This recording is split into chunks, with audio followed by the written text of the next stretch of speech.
Welcome to a special edition of LC Screen Talk. My name is Larry. I'm Rachel. And today we have a special video in store for you.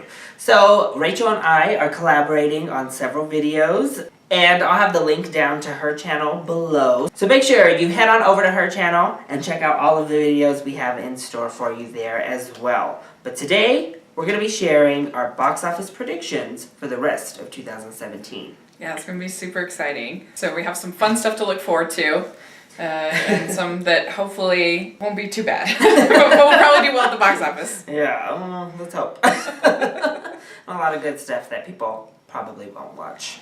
Yeah, sad. So we're just going to format this, that Rachel shares her number 10, I'll share my number 10, and we'll just go back and forth until we reveal our full list of the top 10 box office earners for the rest of 2017. Do you want to kick us off? Yeah. So my number 10 is a movie that I'm not looking forward to, but I think it has enough goodwill left. I think Pitch Perfect 3 will come at number 10. Nice. I think that is probably a pretty safe bet. I am going to go ahead and put at my number 10, A Bad Mom's Christmas. I think that it had a lot of heat off of that first one. I'm just wondering if like the Christmas vibe is going to niche it in a little bit too much. Mm-hmm. Plus we have other comedies like Daddy's Home 2 and Pitch Perfect 3 that are coming out in kind of close to section that maybe they'll steal away some of that audience. Yeah, and I do think the casting, I haven't seen the first Bad Moms, but I do think the casting is really great of the women who are playing the moms of the moms. Like, it's really good. Yeah. And I actually have Bad Moms Christmas at number 9. Oh, well, there we go. Yeah. That's right. I think it'll do pretty well. I don't think it was expensive to make, and the last one did very well. Girls Trip did very well, but it could be another rough night. So it's hard to tell with these comedies. Do you think it'll break 100 million at the domestic box office? It could.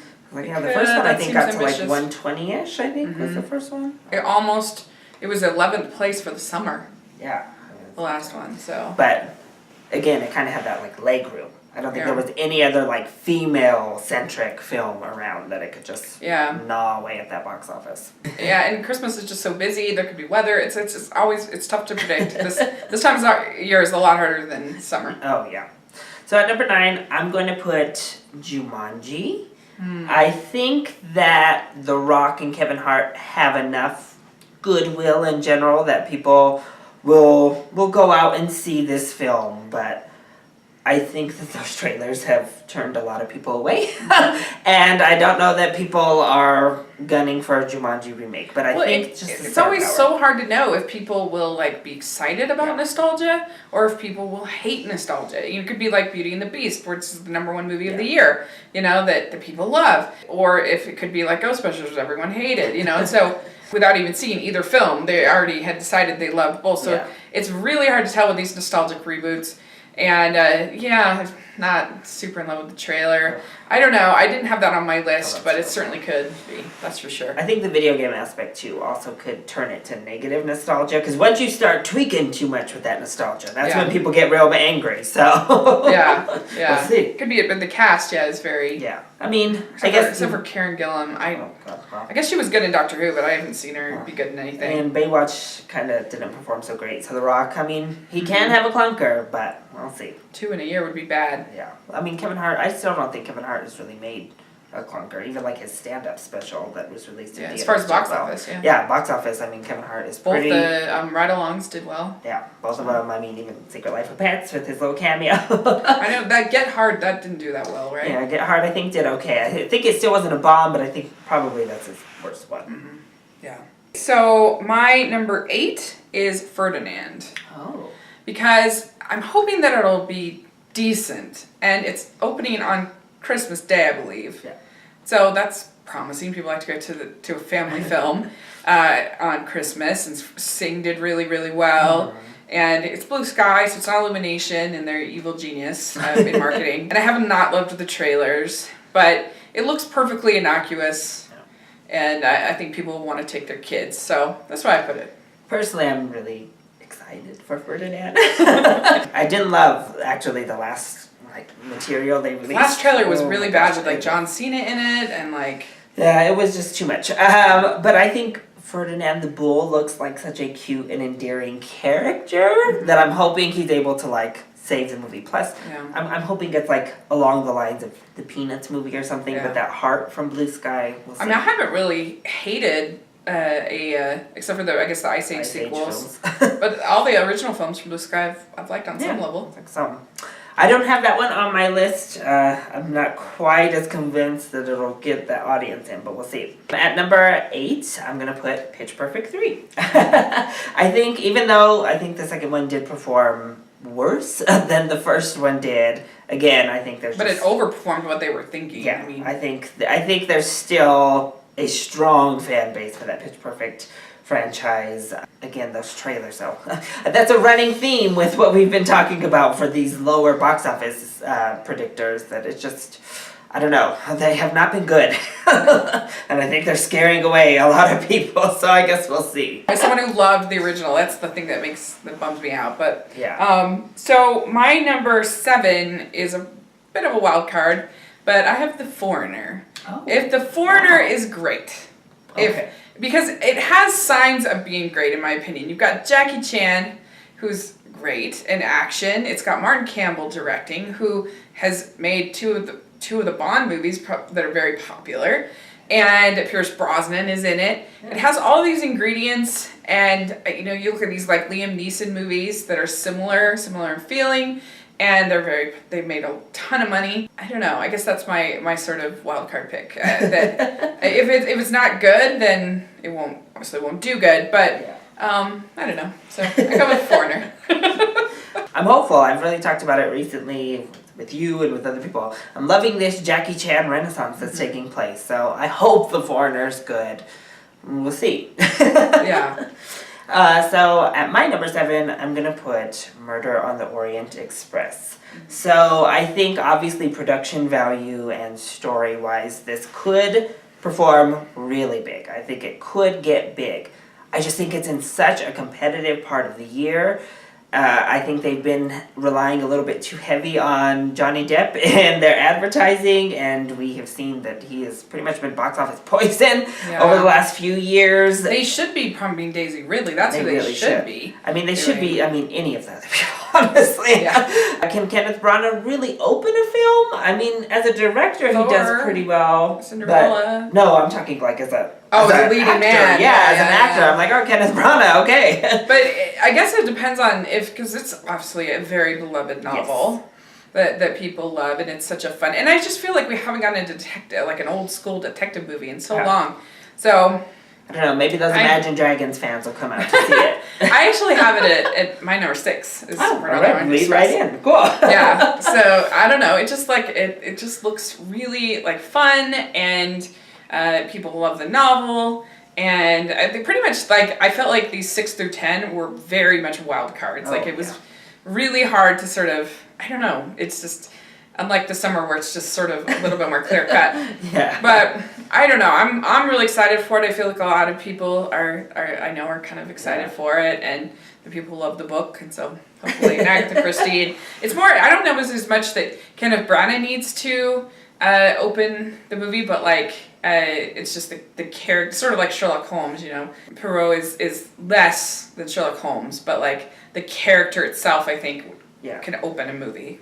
I also feel bad, we'll see, because Michelle Pfeiffer was the only Oscar notation who got bumped to the second page. Oh, Michelle. I don't even know why they have it. It's so small. It's this microscopic Oscar nominee Judi Dench. Over this whole page full of Oscar winner and nominees. It's okay.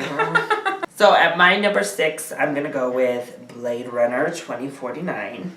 Yeah. I think that it will have enough, again, of that audience that just kind of likes sci-fi and that loves the original to push it somewhere.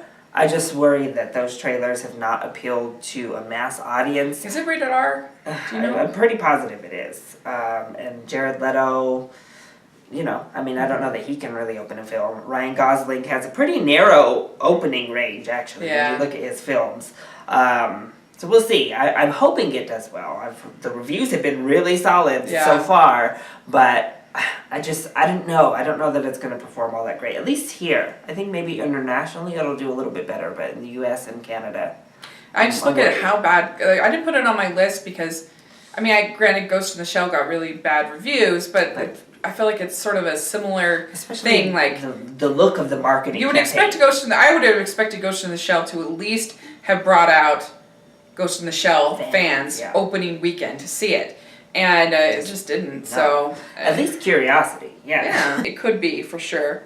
But and plus they're doing that double feature thing, which we're both going to, and maybe that'll entice some people, like younger people like us that weren't alive when the original came out in theaters. Yeah. So you know, my number 5 is Coco. I put Coco at 5. It's opening Thanksgiving weekend, and it's an original Pixar movie. And it has Olaf's Frozen Adventure attached to it, which is still popular. And I think people will really like it, given what I saw at D23. And so, yeah, they've been doing kind of a crummy job of marketing it. And so I think a lot of people don't really know about it. But hopefully, if it's good, people, the word of mouth and other things. So I don't know. I feel like it'll at least make I would think it would at least make more than Cars 3, which would put it safely, I think, around 4 or 5. But, we'll see. It's hard to say. With Coco, it's a little bit, again, a wild card. Yeah. I also actually put Coco at number 5 for pretty much the same reasons. I'm getting a real good dinosaur vibe heading into Coco's release. And we both are defenders of the Good Dinosaur. We both enjoyed it quite a bit. Yeah. But unfortunately, the masses just did not come to see it, and the people who did see it, a lot of them didn't love it. My other worry is that people will be turned off by or be concerned that it's scary. Yeah. That the skeletons look scary. They won't want to take their preschooler, their kindergartner to see this movie. But I don't think in actuality, in the movie itself, it won't be scary. But I think that could be a concern. Definitely, I think hurts the Leica films in bringing in the audience, because I think people are concerned that they're too scary. Even if they actually really aren't. And so, I don't know, that I think could hurt it a little bit too. And I think that they could do a better job of making the skeletons, like that they do with the Hotel Transylvania movies, in the trailers, making it clear that this is not, Hotel Transylvania, nobody thinks that those are going to be scary movies, despite the fact they have all these scary creatures, monsters. And so I think they need to do a better job with that. And I know people kind of give others flack because Day of the Dead is not a Halloween holiday in Mexico. That's not what it is. But just for pure marketing purposes, I really think Pixar might have been better to release this early October. We have the My Little Pony movie coming out early October, but I really think that would leave it with a nice open field for a while to make some make some money. And then, as we saw with Goosebumps and the Hotel Transylvania films, that's another good parents are looking for something to take their kids to that's family friendly for Halloween. Everything is too scary. It's always horror movies or scary stuff. So when there's like a family offering, it usually performs pretty well. Yeah. So I'm wondering if they're sticking too hard to that Thanksgiving release date. Yeah. And I don't know if it's the best. My number 4 is I Have the Greatest Showman. I think that I don't have the worries that I guess you have about it, because I feel like it'll appeal to so many demographics. You've got the young demographics with Zendaya and Zac Efron. And you have Hugh Jackman. You've got sort of the La La Land crowd that I think will be attracted to it. It still can kind of ride some of that goodwill as a musical. And I'm really excited for it. I think it looks great. I really hope. I'm so excited for The Greatest Showman. But I think my worries are, it got a lot of backlash. That first trailer got quite a bit of backlash online. Really? People were just like, oh gosh, what is this cheesiness? Everybody. People just hate fun. That's what it comes down to. But I do think that Christmas time is the perfect release date for that film. So I really hope it's able to capitalize. As you were mentioning with Ferdinand, it's another great family option. It looks like it's about the circus. But also, I think people are going to be like, why are we romanticizing him? With this story, I don't know. We'll see. But I hope so. Yeah, I think it looks really good, and I think it'll get some of that Oscar, like hopefully some Oscar buzz, and last time that worked out really well with Les Mis for Hugh Jackman, Oscar buzz. It turned into a huge hit. So that did come out Christmas Day. Christmas as That's well, right. and La La Land. So actually, musicals have a pretty good track record. So that's probably a pretty good choice. Maybe I should put it on my list. You don't have it on your list at all? I don't. It Interesting. didn't make it quite on there. Yeah. So my number 4 is going to be Daddy's Home 2. It's gonna do that good? I think it is going to do really well. Man. So that first one was like a huge breakout hit that I did not anticipate. I don't think a lot of people anticipated it making over $100 million, like this random little comedy. And I think the trailer has played really well. The only thing that would have maybe cautioned me would be Mel Gibson, but I think people don't have that good a memory. Yeah. Hacksaw Ridge is different because he wasn't on screen, and I think again when Yeah. people don't have to look at you, they're okay. But he's kind of, it seems like from this trailer I've seen it a million times, he's kind of playing a jerk, playing a rogue, whatever kind of character, and so so I think that is going to win out in the raunchy holiday season. When it comes to all of these comedies, because there's a barrage of comedies on the way for the holiday season, and I think Daddy's Home 2 is gonna come out as number 1. Wow, yeah, I had that at 11th. It just barely got, because I'd forgotten about Murder on the Orient Express, and so then I put that in. I bumped everything down. So for Daddy's Home, so these next 3 are pretty clear. For third place, I have Justice League. Okay. And it's a debate between will Thor Ragnarok or Justice League make more money? That's a hard question to ask, because you've got Wonder Woman in Justice League. Yes. Who obviously coming off of this movie, but you have some mostly, I think, backlash against Batman v Superman and Zack Snyder, and his movies have not been warmly received in general by critics and a majority of movie-going fans. That most of his movies have underperformed recently in the DCU. So it's had pretty good trailers. I'm excited for it, even though I didn't love Batman v Superman that much. I didn't hate it as much as some people, but I'm, of course, always excited to see Wonder Woman in anything. And I'm curious to see, like, this weird merging of Joss Whedon and Zack Snyder. I mean, the average moviegoer has no idea about that kind of thing. No. But, like, I am kind of curious to see how this works and what ends up happening. And I was glad to hear that Jesse Eisenberg is not in the movie. Yay! That was a good sign. Yes. That was a good sign. So yeah, but I think in the end it will come out a little bit under Thor Ragnarok. I just think you've got Hulk and Thor in the movie. I think Taika Waititi is such a good director. I think it'll be really funny. I think it's one that people will really want to go to, maybe multiple times. You've got Cate Blanchett as this crazy villain that looks fun. And you've got Doctor Strange in there, appearing in some form or capacity. Yeah. And it looks really fun. And Marvel movies that are fun typically do really well. As we saw earlier this year. So I kind of just gave my 3 and 2. Justice League and Thor.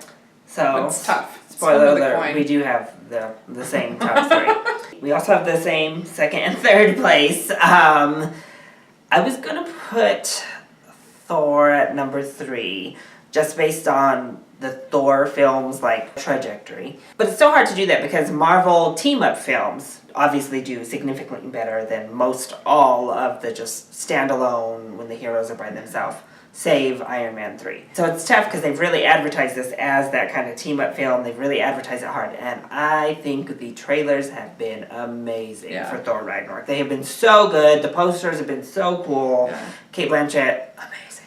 Well, and Taika Waititi writes funny scripts. So, this is going to be I'm shocked if it's not funnier than most of the comedies we talked about. I won't be shocked either. And so, I don't know, I just think this will be one that people will want to see multiple times. I'm definitely more excited, if this were an anticipation list, Thor Ragnarok would be above. I don't know.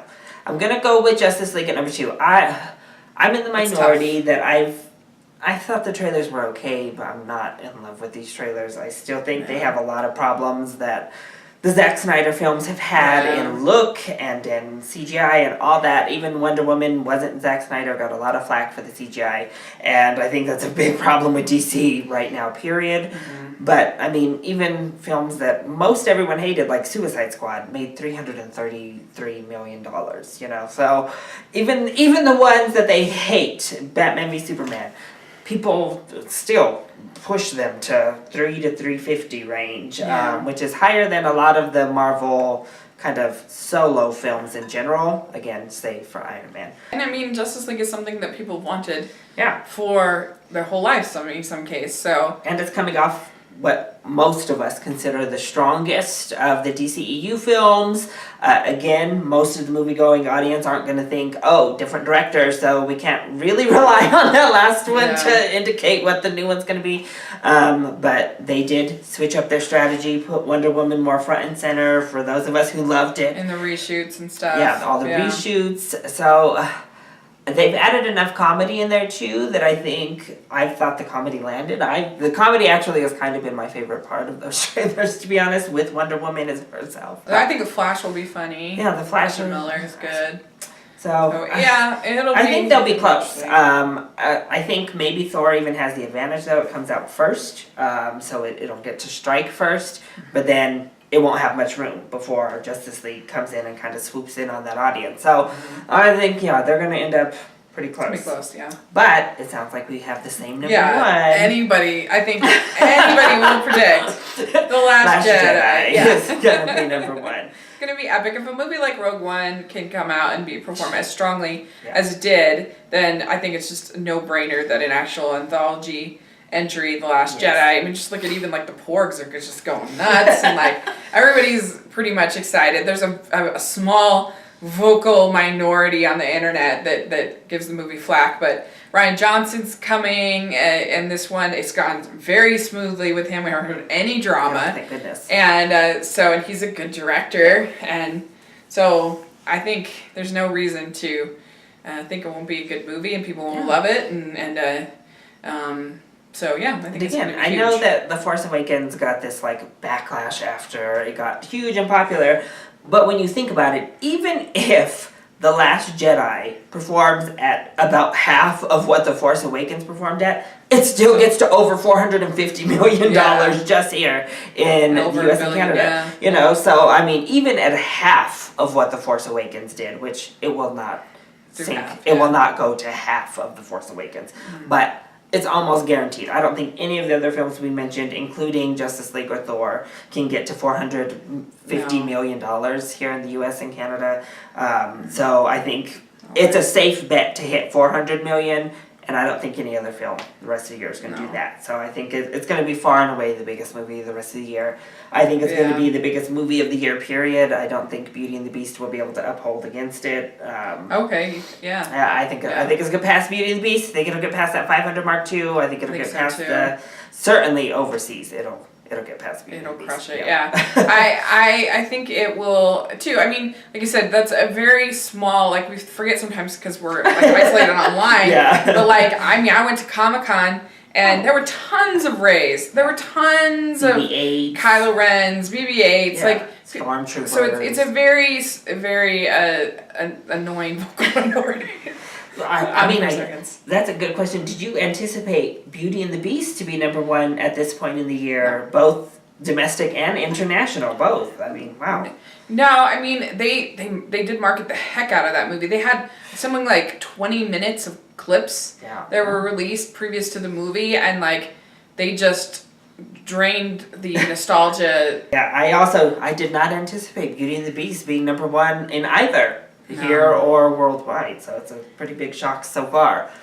So who knows? Maybe one of these movies will really shock us. Maybe something we didn't even list here on either one of our lists. What were some of your dark horses? So I definitely think The Greatest Showman is a dark horse for me that I'm like, I hope, please. As well as things like Ferdinand that I'm just like, oh, I think it looks so cute, but we'll see. Blade Runner 2049. The Daddy's Home, I actually didn't end up having on my list. Maybe that was just a hope. I'd love to see something like Goodbye Christopher Robin, sneak in there. There's a lot of small ones. Like I would really love to see like The Shape of Water too. Oh yeah. I would love for that to break through and do something. I guess that will be all determined on Oscars. A lot of those films, because once they start getting in there, get a lot of buzz. I mean, I don't think La La Land would have legged it to what it did without all the Oscar buzz. Yeah. Or even something like Hidden Figures, I think would have done well. But of course, right, that's true. It's a the good Oscars example. just legged it to huge numbers. Even Yeah, Ryan performed well. Yeah, the Winston Churchill movie that could maybe do well. This is like the year for the Anglophile film. We got on TV. You had The Crown, and you've got Victoria and Abdul, and the Viceroy House, and anyway, there's just a ton. You've got two Winston Churchill movies this year. So everyone's loving the English. I know it's coming out this weekend that we're recording this, but I think after seeing Battle of the Sexes, I think it's a very crowd-pleasing movie. So I think if enough people start seeing it, I think it will have great legs. It'll all depend on where it starts. Yeah, and again, Oscar buzz. If it gets that Oscar talk, I think it'll do very well. Otherwise, we'll see. It's interesting. It's hard to tell on the limited release schedule what movies are going to sort of end up working that way and which ones just kind of fizzle out and don't do anything. Because I never would have expected something like Wind River to make as much money as it did. So it's just hard. It's hard to know. So let us know. What do you think are the big front runners when it comes to box office for the rest of 2017? Do you agree that The Last Jedi is going to come out on top, or do you think someone's going to pull the upset? Let us know in the comment section down below, or we're both on Twitter, and I will leave, obviously, our information. Do you want to give them your info? You can follow me at Smiling LDS Girl on all social media, and my channel, Rachel's Reviews. And I have a blog, 54 Disney Reviews. Awesome. And as I said, it'll all be down below, so make sure you go check her out. She makes awesome content. I love you all so much for your support. Mwah. Thank you for watching, and I'll see you next time. Bye. Bye.